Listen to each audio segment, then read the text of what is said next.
Meeting संपली तसे बाकी सगळे कॉन्फरन्स रूममधून बाहेर पडले. ती मात्र मागे थांबली त्याच्याशी बोलण्यासाठी. पण त्याचं मॅनेजरशी काहीतरी डिस्कशन चालू होतं, जे बऱ्याच वेळ लांबलं. त्यामुळे नाईलाजाने तिला तिथून बाहेर पडावं लागलं. डेस्कवर येऊन काम सुरू केलं, पण आज अजिबात कामात लक्ष लागत नव्हतं. जसा तो कॉन्फरन्स रूममधून बाहेर आला, त्याच्या समोर जाऊन उभी राहिली. पण सुरुवात कुठून करायची हे न सुचून फक्त बघत होती त्याच्याकडे.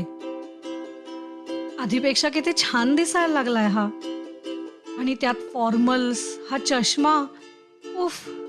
एक टक बघत बसली त्याच्याकडे. तिच्या अशा बघण्याने तोच लाजला. हाय, आय नो खूप काही बोलायचंय, पण एक्स्ट्रीमली सॉरी. मला आत्ता पण एक मीटिंग आहे.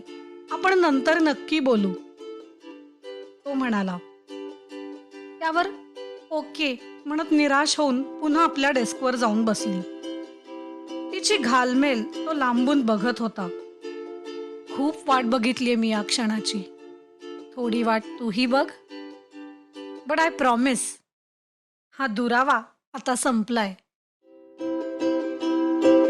मैंने किया है रात दिन बस तेरा ही इंतजार,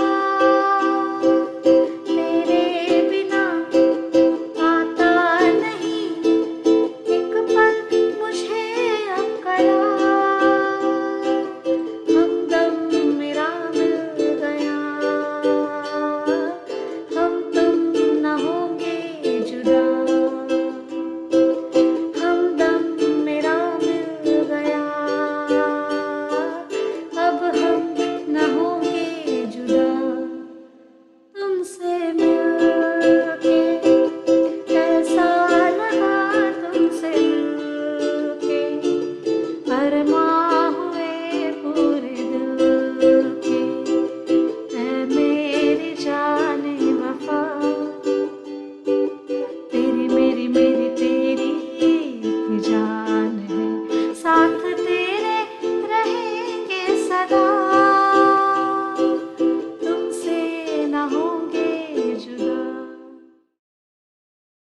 काम करता करता नजर सारखी त्याला शोधत होती. दिसला तरी कोणा ना कोणाबरोबर असायचा. अरे यार, इतका का बिझी आहे हा? आज बोलणं व्हायला हवं, तेही संध्याकाळच्या आत.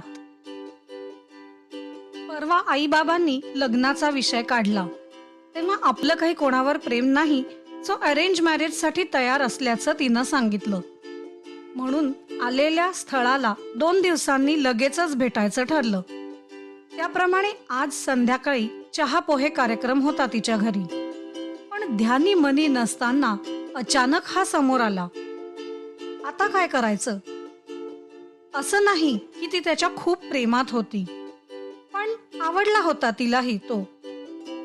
तो खरंच जर माझ्यासाठी आला असेल तर नक्कीच आवडेल हे नातं पुढे न्यायला.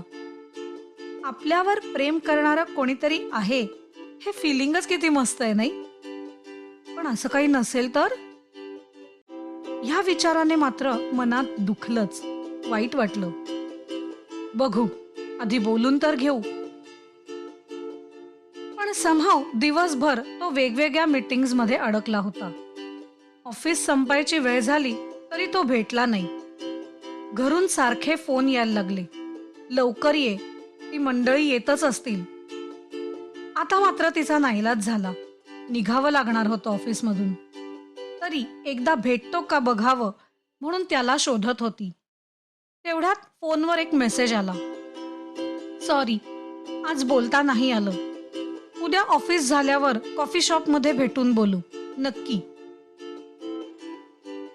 आता मात्र तिची चिडचिड होत होती. दिवसभर त्याला भेटण्याचा प्रयत्न करत होती आणि हा न भेटता निघून गेला. उशीर झाला म्हणून आईच्या शिव्या पडणार त्या वेगळ्याच. चरफडत घरी आली. दार उघडून घरात शिरली आणि पुन्हा समोर तोच. आता मात्र हा धक्का कसा हँडल करायचा तिला समजत नव्हतं. आ वासून बघत बसली. एकीकडे त्याचे आई बाबा वाटत होते, दुसरीकडे तिचे आई बाबा दिसत होते, मध्ये तो. सगळे गालातल्या गालात हसत होते तिची ही रिॲक्शन बघून.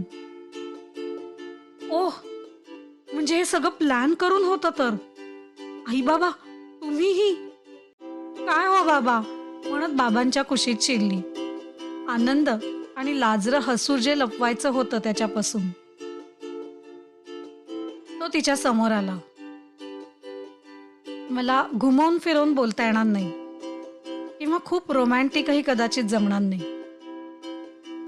पहिल्या दिवशी कॉलेजला तुला बघितलं तेव्हाच खूप आवडली होतीस तू. तेव्हा ते अट्रॅक्शन होतं की प्रेम माहीत नाही, पण तुला जाणून घ्यावं म्हणून तुमच्या कॉलेजला येत होतो. आणि हळूहळू कळलं की हे प्रेमच आहे. पण आपण लहान होतो. कमिटेड राहून एकमेकांच्या शिक्षण आणि करिअरवर इम्पॅक्ट होऊ द्यायचा नव्हता. आणि तू समोर असतीस तर माझं प्रेम व्यक्त केल्याशिवाय मला राहता आलं नसतं. म्हणून असं न सांगता दूर झालो. शिक्षण पूर्ण करून थोडं सेटल झाल्यावर रीतसर लग्नाची मागणी घालायची असं ठरवलं होतं. Now here I am. लग्न करशील माझ्याशी असं विचारत त्याने हात पुढे केला. तिने आईबाबांकडे बघितलं. त्यांनी नजरेनेच गो अहेड दिलं आणि प्रचंड आनंदाने तिने त्याच्या हातात हात दिला.